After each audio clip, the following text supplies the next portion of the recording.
Ninjas trying to stab me. This is what I get for being helpful. It began with Reed Richards asking for a favor. As he hurled attackers away and dodged blades, Spider-Man recalled that Reed had contacted him specifically because of his relationship with Daredevil, noting that while that relationship was professional, Daredevil was more likely to listen to Peter than to most others, if only by a slim margin. Reed had explained that the night before, Daredevil had brought him something astounding. A data drive built from the unstable molecules of an old Fantastic Four costume torn in battle. Probably Johnny Storm's, since Johnny was famously the worst at cleaning up after himself.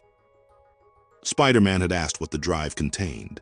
Reed had elaborated that, being engineered from unstable molecules, the drive could contain whatever it wanted. It had limitless storage capacity and redundant, self-healing firewalls. More critically, Daredevil had told Reed it held organizational and financial data on 5 of the world's most powerful crime cartels, Hydra, AIM, and others. Daredevil had specifically asked Reed to pull the data on Black Spectre for him. Reed had then revealed that Daredevil had not given the drive back at all. He had taken advantage of the fact that Reed could not abandon his ongoing experiment without inadvertently destroying a neighboring universe. But I can. Leave the lab, not inadvertently destroy a universe. I'll look into it. Back soon. Peter, be careful. While continuing to fight the pursuing ninjas, Spider-Man reasoned that if the rest of the underworld had learned of the drive's existence, then heavy hitters were already on its trail. He confirmed this when he spotted ninjas from the organization known as The Hand scoping out Daredevil's offices from an adjacent rooftop. Which they can do because Daredevil, also known as attorney Matt Murdock, has the worst-kept secret identity since Hannah Montana. As he fought his way toward Murdock's building, he muttered that he hoped Daredevil was having a better night than he was. Meanwhile, inside Matt Murdock's office, the Punisher, Frank Castle, had arrived. Murdock, dressed in civilian clothes and dark glasses, told Frank it was a little late for a social call, even if he was packing a bottle of rye whiskey instead of a gun. And it's the good stuff. You want something? Who's your friend, Frank? What? The whiskey almost hides it. But it's there, beneath the scent of sterile gauze. Raspberry and jojoba oil. He remarked dryly that this was not the shampoo he would have expected from Frank. Do I get to meet her? You have a problem, Murdock. I can solve it. The way you solve all of your problems? I don't think so. Frank stressed that everyone knew Murdock had the Omega Drive, and they would kill him to get it. Frank argued he could use it, could hurt the criminals with it, and could keep it safe. He told Murdock to give it to him. Murdock challenged him directly, pointing out that Frank would use it to kill people, which would make Matt an accessory, and that aside from the moral objection, was a legal problem too. Matt said that right now the drive was as safe as it was going to get. Murdock told him it was a good try, but added that a social call with booze would not muddy his senses. He said he knew a setup when he sensed one. You're blind, Murdock. Now! At Frank's signal, his female partner Rachel Cole Alves, positioned at a laptop in the darkened room, triggered something. Grenades had been rolled into the office. The room exploded in a blast of force and debris. Murdock, his radar sense overwhelmed by the concussive wave, grabbed his head in agony. Rachel moved in immediately. Frank tried to grab Matt, but he caught his hand as well.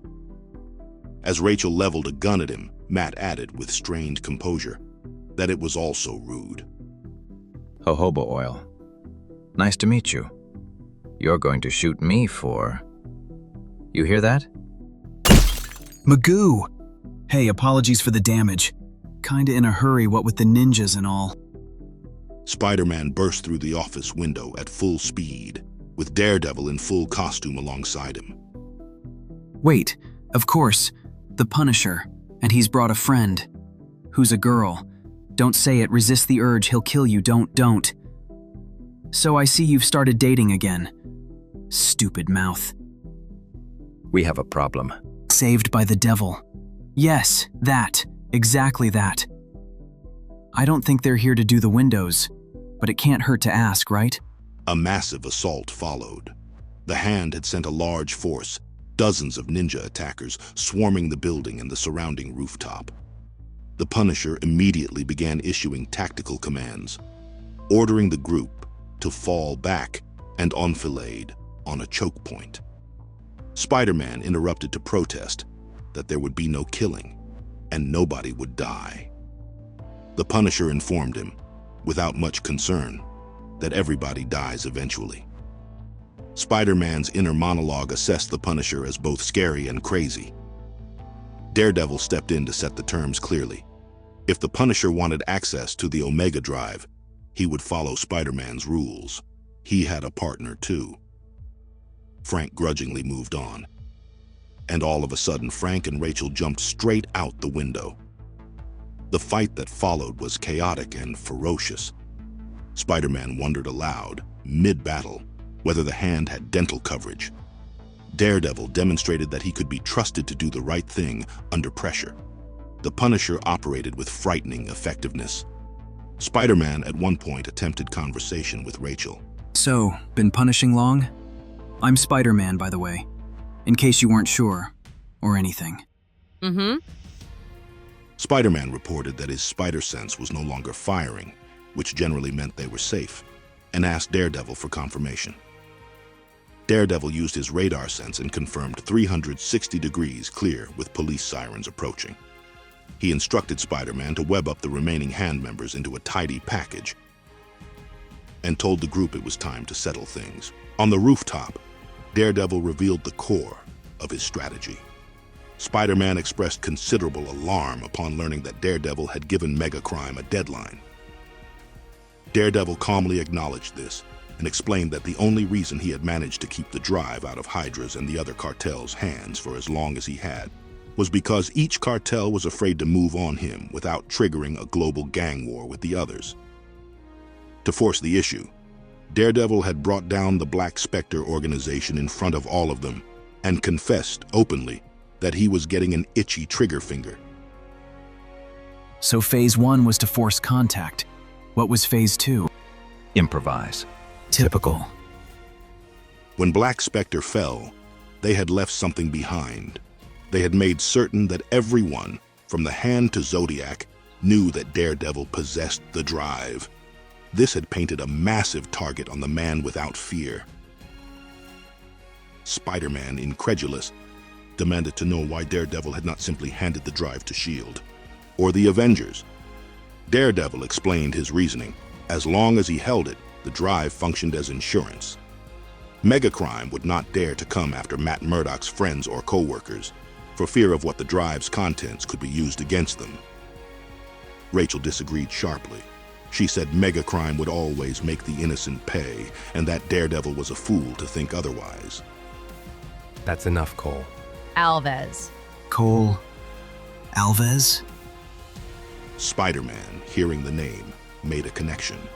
He recalled a newspaper headline he had seen, a story about a Marine sergeant named Rachel Cole Alves, who had been found in critical condition after her husband of 2 hours was murdered during what the press had called the Wedding Day Massacre.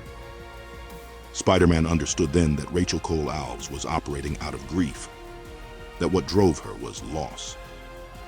When Frank demanded the drive again, Daredevil told him that giving it to him would be like handing a flamethrower to a pyromaniac. No offense intended to pyromaniacs. Spider-Man proposed instead that the Avengers, specifically Reed Richards, would be better custodians. He then laid out the strategy. Besides, what's he going to do with it? That thing's not like USB. It's firewalled and copy protected to a subatomic level, right? You know not to underestimate me. Shut up and follow this out. Even still, only someone like Reed has ready access to mine the drive, yes? He would have pulled all the data from it, not just lame duck Black Spectres, had you asked. There wasn't time. Still isn't. But there was some overlapping info on the other cartels. Perfect.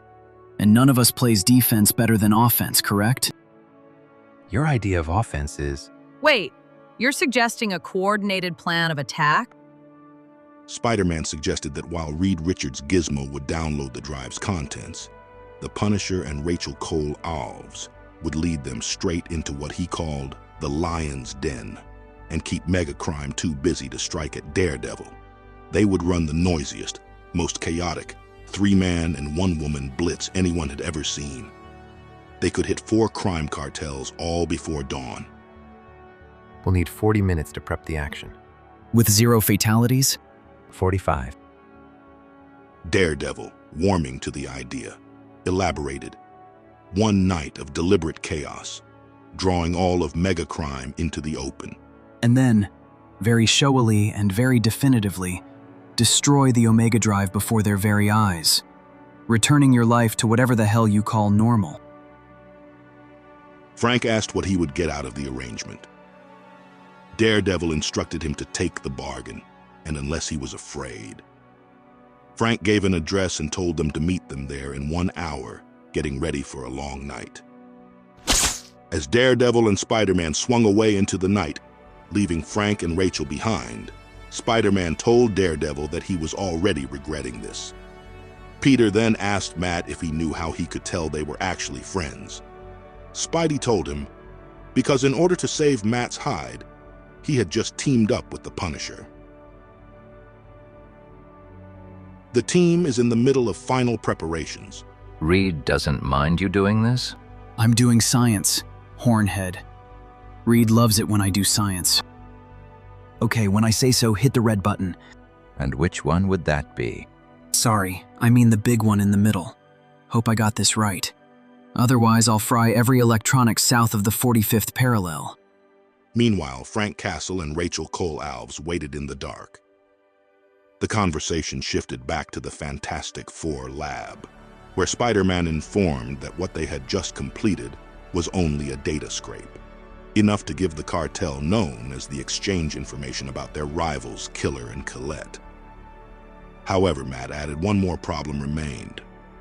The drive was constructed from unstable molecules. Spider-Man was asked how they planned to destroy it.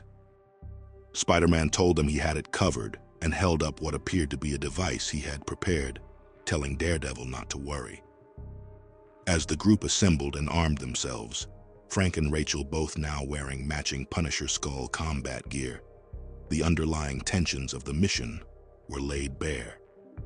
Peter remarked bluntly that what they were doing was like juggling live grenades while dancing the tarantella in a lion cage while wearing a meat dress. Matt said that Peter was only saying that because working alongside Castle made it hard to keep the friendly neighborhood Spider-Man. Peter added grimly that working with the Punisher put the in insane. Spider-Man, swinging alongside Daredevil through the night air toward the rendezvous, pointed out that he had just said in 3 times in a row, though Daredevil corrected him that it was technically twice. Spider-Man thanked him for the grammar lesson, then got to the real problem. If Matt thought Frank Castle could be trusted, then he was the man without sense, not the man without fear. You've got Hydra, AIM, The Hand, heck, Girl Scout Troop 107 from Montauk maybe. All chasing after that thing around your neck? And you turn to the Punisher? He doesn't want to help us destroy it. He wants to keep it for himself. Use it for himself. The drive has to be destroyed where everyone who wants it can see. Castle can make that happen. And make sure we all live through the experience too. Spider-Man pressed further on the no-killing rule. He asked how they would ensure Frank did not kill anyone. Daredevil replied that they would make sure he didn't. Before the mission could properly begin, the team encountered an emergency that had nothing to do with megacrime. On one of the city's bridges, a civilian woman was in the midst of labor, trapped in gridlocked traffic, her car surrounded by chaos, giving birth right there in the open. Spider-Man and Daredevil arrived simultaneously. The situation took a sudden and absurd turn as the team realized Daredevil, with his enhanced biological senses, was the most qualified person present to handle the delivery. Peter asked incredulously what he was supposed to do. Web up a bassinet? The husband of the lady told Peter sharply to stay away from the woman. Peter objected that the man dressed like the devil delivering his child was the problem. Daredevil, calm and steady throughout the chaos, guided the mother through the delivery. A moment later, the child was born. Daredevil announced that it was a girl. The father broke down, overwhelmed, telling his wife that their daughter was beautiful, just like her mother. The mother murmured that the name Daredevil was not such a bad name for a girl. They could call her Dare for short. Okay. When the group finally arrived at the prearranged staging point, Frank and Rachel, fully geared up, told Spider-Man and Daredevil flatly that they were late. Spider-Man explained that Daredevil had had to deliver a baby and added preemptively that he was not making that up. Daredevil presented a target list, everything they would need to implement the plan. You could just give that to me. Let me use it my way. Your way? Your way is blood and body parts. We've been over this, Castle. The answer is no. Frank listed what was at stake: AIM, Hydra, the Hand, the Exchange. He argued they could scour those organizations from the city entirely. Frank pushed again.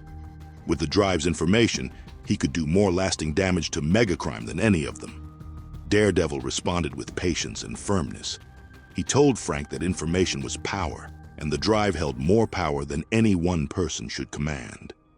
He argued that Frank did not know what damage he could do, even unintentionally, given that he had always targeted those he perceived as guilty, and that this path would claim innocent lives as well. The answer was the same. It was no. Frank stared at him but did not argue further. Daredevil told everyone to make the plan and get to work. Spider-Man suggested that he seemed to find that every good plan had balloons in it. Frank ignored this. Spider-Man pressed him if he was actually going to put balloons in the plan. While the others were preoccupied, Daredevil pulled Rachel aside. He addressed her as Sergeant Cole. He told her that Spider-Man had explained who she was, and had also told him what had happened on her wedding day. 29 people dead, and she had almost been the 30th. There were bodies in wedding clothes, but blood everywhere. Daredevil told Rachel he understood that she did not want sympathy, but he had heard her heartbeat race when Frank had mentioned the Exchange.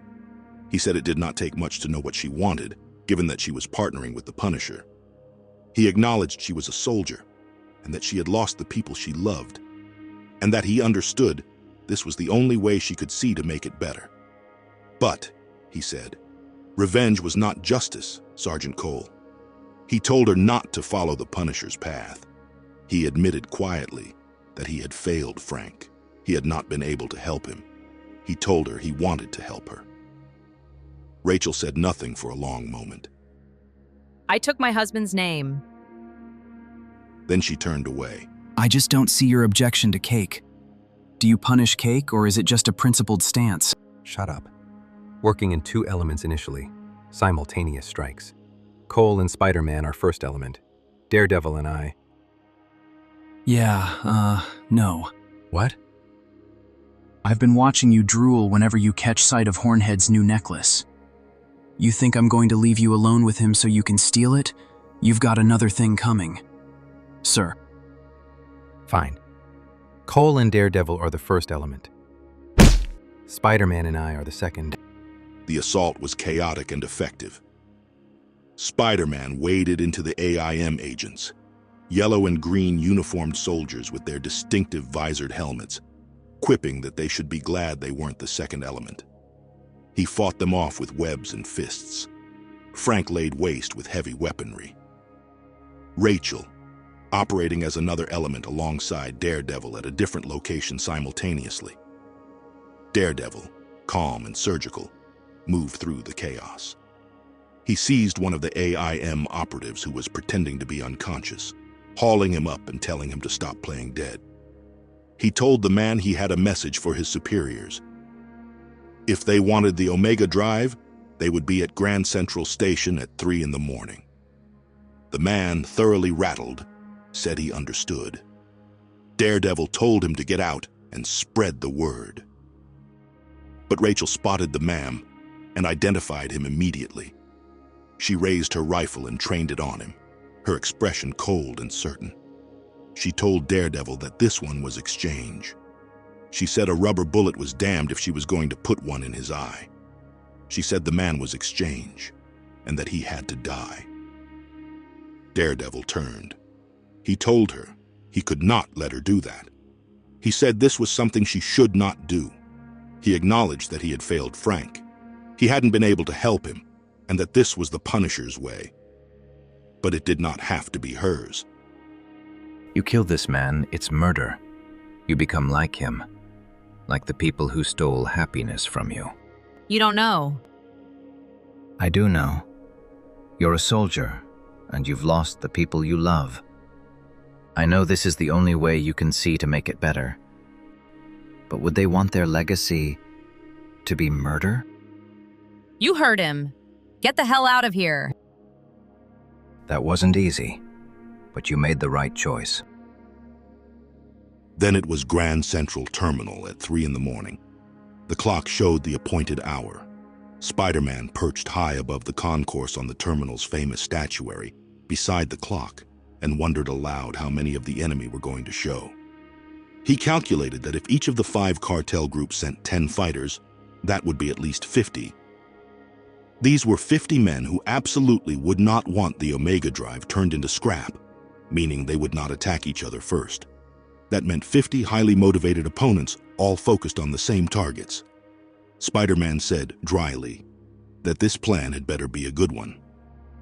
He told Frank he was glad they had had their little chat, and that he genuinely cherished their conversations. Frank cut him off mid-sentence. They're coming. Inside.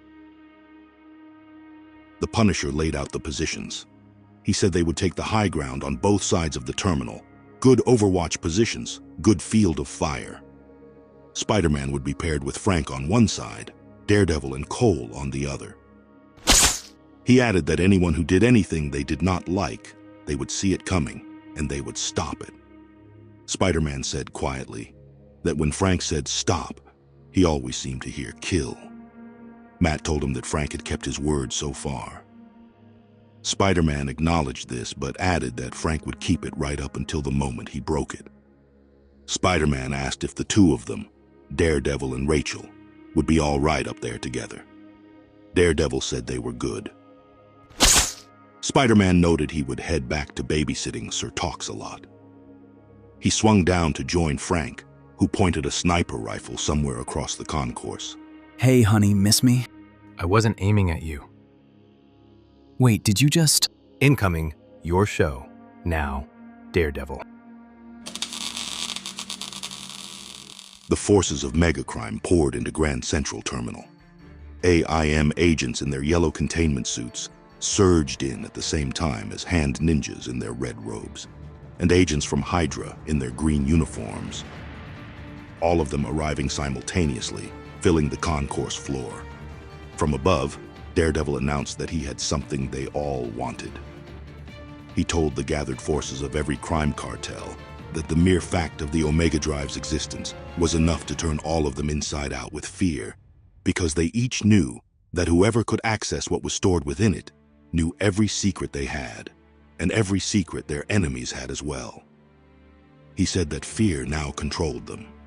He told them they would do anything to get the drive back, to keep it away from their adversaries and from each other, because they knew what was on it could destroy each and every one of them utterly. He invited them to take their readings. He told them their instruments would confirm the energy signature, that this was the real thing. This was the genuine Omega Drive. At this moment, the Punisher had the scene in his sniper scope from above, Rachel steady beside Matt. Spider-Man was on the other side of the balcony. Daredevil drew back his arm, ready to destroy the drive. He said that since none of them had been able to play nice, he had made an executive decision. He would take the drive out of play once and for all. And suddenly, Matt threw the Omega Drive at the enemy and glared a light from a specially built gun. On the left, Daredevil, surrounded by the swarming forces of every cartel, their bodies pressing in around him from all sides as he fought, desperately trying to hold them back. In the center, Rachel Cole Alves, crouched in a darkened corridor, rifle in hand, utterly focused. On the right, the cartel agents rising up to fight, Hydra and hand forces side by side, the chaos of Grand Central erupting into full battle. Matt Murdock reflected that a long time ago he had met a man named Frank Castle, and that they had never got along.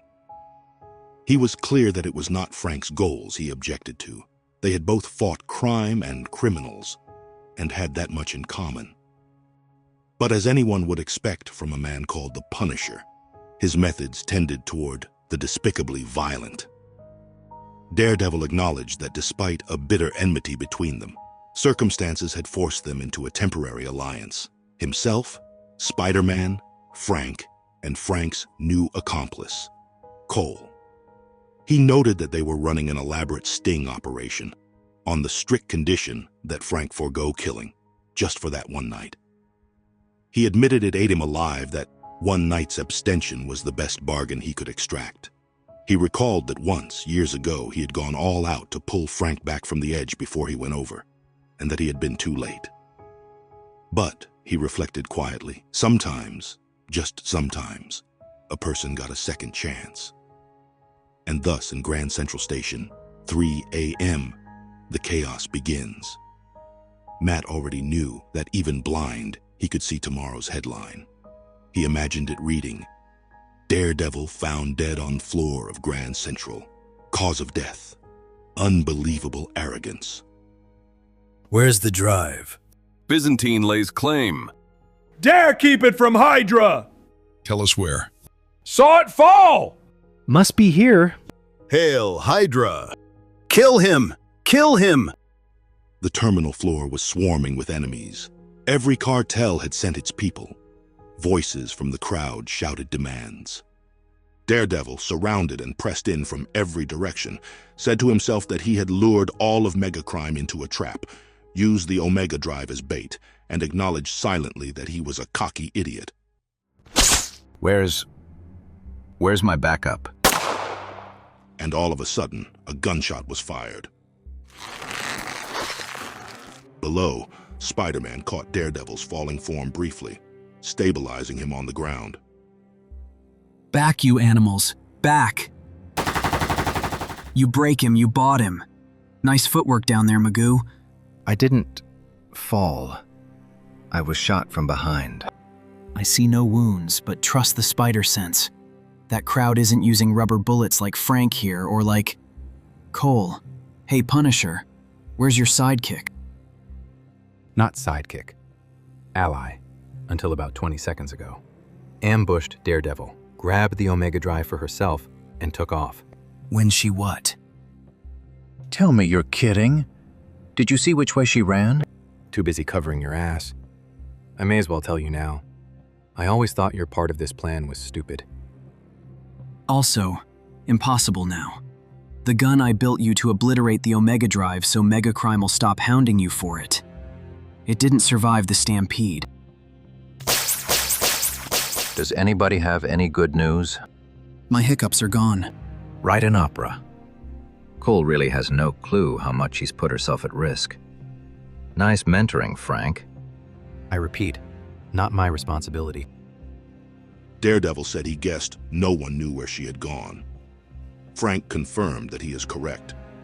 Daredevil then gave orders they would split up and find her. She could not have gotten far on foot. He sent Spider-Man outside to check, then told Frank to cover their exit and enjoy the free target practice, and Spider-Man added pointedly about the no-kill shots. Frank acknowledged that had been the deal. Then Spider-Man said that he would not be there to supervise. Spider-Man asked Daredevil quietly whether he trusted Frank. Daredevil said that he does, but on a case-by-case basis. Spider-Man swung uptown, calling out that he wanted to check a hunch. Daredevil, reasoning through the problem, returned to where Cole had been positioned, inside the terminal. He noted that with all the chaos below, no one would even hear him up there. He reasoned through her likely escape route. Since she had not made a through-the-window exit, she must have run through the station somehow. He recalled that he had originally swung her up to her position by Billy Club, so there had to be some other way to access the spot from inside. Using his radar sense, he found it. A corridor. She smelled of jojoba oil and gunpowder. Not the hardest scent to follow. He tracked her down to ground level, where the west door had been blown open, giving him at least a compass point. But once he hit the street, the trail went cold. The city that truly never sleeps had too many odors, too much sensory input. He told himself to listen hard, to listen for everything he was worth. Then something came to him. Where would she have gone specifically? She knows the drive isn't plug and play. It has to be read by special equipment. She can't get into the Baxter building. But there's one other place close by. Matt broke into a run. On the other hand, Rachel Cole Alvesworth, her rifle raised toward a window, was watching as Daredevil's small red figure appeared in the distance, racing through the streets toward her position. Daredevil burst into the building. Rachel, positioned in a darkened room, turned with her rifle raised. He knocked the weapon aside with 2 rapid strikes from his billy club. He stood over her in the dim space. Alone at last. Now we can talk. Rachel's immediate reaction was to demand to know where the special equipment was. Daredevil told her that it was at the Baxter building, nowhere else. He had said what he said out loud earlier when he had mentioned special equipment aloud, because he had heard a familiar electronic hum. He explained that the hum was electronic, with a touch of feedback. She had been listening in, so he had been luring her. Thanks for following. I thought it was best to have this conversation away from Mega Crime Con 12. This isn't a conversation. It's a distraction. If you're not going to help me access the drive, we're done. When I say we're done. Daredevil told her calmly that she had had a decent lead on him. She could have been halfway uptown on the subway by the time he mapped her exit. He asked why she had not been. Then he answered for her. Because she was an amateur. She had frozen in place once the excitement of the double cross subsided, and she had realized that having the prize was pointless without any way to use it. Rachel told him to make her away. Rachel leveled a fresh pistol at him, and Matt said that she had already shot him with rubber bullets once. They hurt, but they did not kill. She told him she had changed ammunition. Daredevil told her she was bluffing. Am I? A high-pitched electronic screech filled the room. Daredevil thought that the feedback from the microphone had totally cloaked her heartbeat. She was good. He told her, without flinching, he was not folding on this. He pressed forward with his argument. He told her that using the drive's information to avenge her husband was not worth it. Rachel asked how he knew. He said that she was special. She told him not to mock her. He said he was not mocking her at all. He meant it. The bad guys had taken someone she loved, and it had hurt worse than anything she could ever have imagined. He said the same had happened to him. He told her they had taken his father, and also taken Frank's wife and kids. Want to know who else has that story? Go to Avengers Mansion and throw a stick. Everyone I know has lost someone in that way, and it never stops aching. And I'm sorry, but that does not elevate you. What does make you special is that you have game, obviously, and focus. I've seen you in action. You've got the stuff. Put it to good use. Rachel, listening but unyielding, told him that loss was exactly what gave her the strength she had. She said they were alike in that way. She challenged him to admit that nobody who had not experienced that particular pain could ever be as driven as they were. Never. Matt threw his billy clubs at her. Don't you ever say that to me ever again. That is a repellent statement. It's a vomitous insult to every cop, every fireman, every soldier alive who steps up to fight for those who can't. I am sorry for your loss. But if you genuinely believe that only the death of a loved one can motivate a human being to take up a cause, then get your pathetic, cynical ass out of my way so I can do my job. Rachel stared at him. Cole, holding that drive won't make the anger go away. As the confrontation between Daredevil and Rachel continued, Daredevil's radar sense registered new sounds. He narrated that there were new noises, 50 yards out, booted feet behind him. He told Rachel directly that someone was tracking the drive's energy signature, and that they were coming, fast. He said he could hear them, 25 yards, 20. He told Cole that holding the drive would make her a target, not a weapon. He told her not to be like Frank. He said Frank's story would never have a happy ending, and that his life was nothing to envy. But hers could still be healed. He told her that if they found her with the drive, it was over now. He pledged that he would help her get rid of the pain. He said he would see to anything she needed and would show her a new strength. He asked her just not to die today. He held out his hand toward her, and Rachel handed over the drive.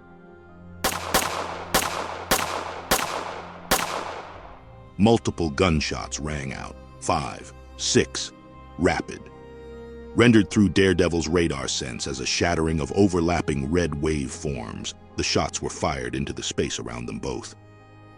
Rachel Cole Alves was on the ground. Daredevil, furious, shouted that he had her. The Hydra soldiers who had tracked them swarmed in from behind. Daredevil, outraged, threw himself at them. And all of a sudden, Spider-Man and the Punisher arrived at the building, having tracked the sound of gunfire. Frank and Spider-Man cut through the Hydra force like lightning, but Matt acknowledged they were too slow for him because he knew that once they cleaned up the remaining enemies, he would have to deliver bad news. Spider-Man shouted at Frank that they had discussed this, a reminder about the no-killing agreement.